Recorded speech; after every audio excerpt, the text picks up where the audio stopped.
Hi guys, today I'll show you how to change a hard drive in your PS4 Slim version. The operation is quite easy. As you are front from your console, go to the left here, and here you have a plastic backup, and put this things up and take on the front here. Okay, voila. And now, as you see, we have our hard drive.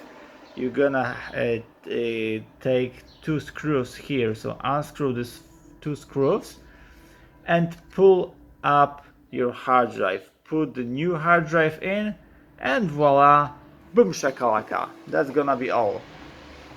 Then go this plastic, put in your console in, and stick it out. So I hope the video is helpful for you. If yes, you can thumbs up, subscribe my channel, and see you by next video. Hey!